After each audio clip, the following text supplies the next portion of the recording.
Stone's attention wandered. The numbers on his console were a pretense of certainty and control, when in reality he had neither. The new aliens, some of the troops called them Shades, hadn't reappeared since they wiped out life on Rundine, but Stone had little doubt it was only a matter of time.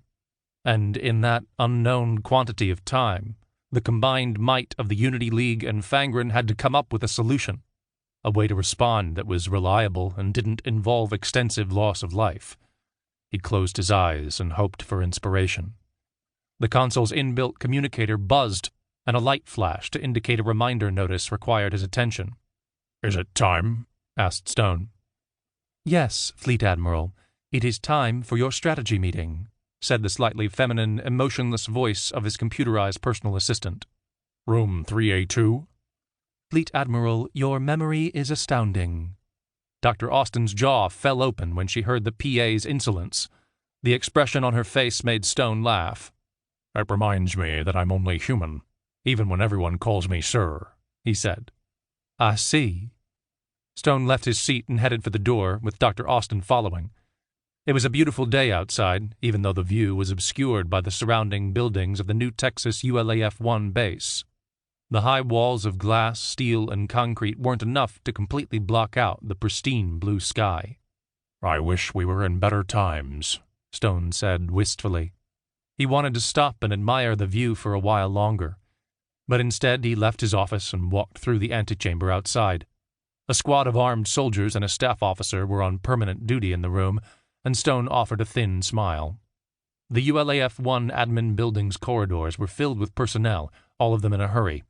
Even with warmth and sunlight streaming in through the reinforced windows, it was as cold as ever, and, for the first time, Stone noticed the ambient chill seeping into his body. Not into his bones, like most old-timers reported it. Instead, his organs throbbed dully. Stone ignored the discomfort and did his best to act like the fit and healthy 59-year-old man that he'd been only a few weeks ago. The thought of spending the rest of his life in a constant battle against his own body was infuriating. Room 3A2 was one of the larger rooms, with seats around a central table and screens on the wall. It was already filled with personnel, most of them drinking coffee and talking quietly amongst themselves. 4 of the wall screens were lit, with other senior officers on different worlds connected by flickering, uncertain FTL links. Everybody was already present, since Admiral Stone didn't like to be kept waiting. He pulled out a chair and sank into it, trying not to appear too grateful to be off his feet. Dr. Austin had the highest clearance, so she wasn't asked to leave. She waited near the door, checking her ever-present tablet computer. "Well, ladies and gentlemen," Stone began, "where are we at?" The first person to raise a hand was lead tech Lana Mullins, who headed up one of the propulsion research teams. She was bright-eyed and with an unlined face despite her 50 years. "LT Mullins," said Stone, "do you have an update on how the enemy managed to follow AF2 through light speed to Rundine?" "Not yet, sir. We've been working closely with the Fangren. As you know, they have a rudimental method which allows them to predict the end point of a light-speed journey. They have been quite open with us on the computational methods used. We had our own research programs looking into the same thing, and by combining our knowledge, we've been able to make significant advancements." "Advancements we can put to use?" "Not so far, sir. Once we've nailed down the theory, then we can figure out how the enemy is using the method. After that, we'll start work on countermeasures." "If you had to pull a date out of the air, lead technician." "I wouldn't like to guess, sir." "If I wasn't clear enough, I would like you to guess," said Stone. "Months, sir. More than 6 months." It was disappointing, but there again, it was unreasonable to expect new methods to be developed and perfected overnight. Stone looked around the room. "Has anyone got anything positive?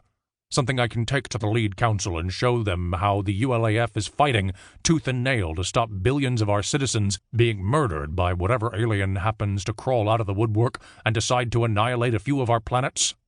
Not everyone met his gaze, and those who did had little more than apologetic looks. Again, it was nobody's fault, and Stone couldn't point his finger at any team or individual, nor could he throw any more resources at them. The ULAF was awash with money, offered willingly by the League Council. For once, the military couldn't spend it all. The limitation was in the number of personnel available. The Unity League had plenty of bright people.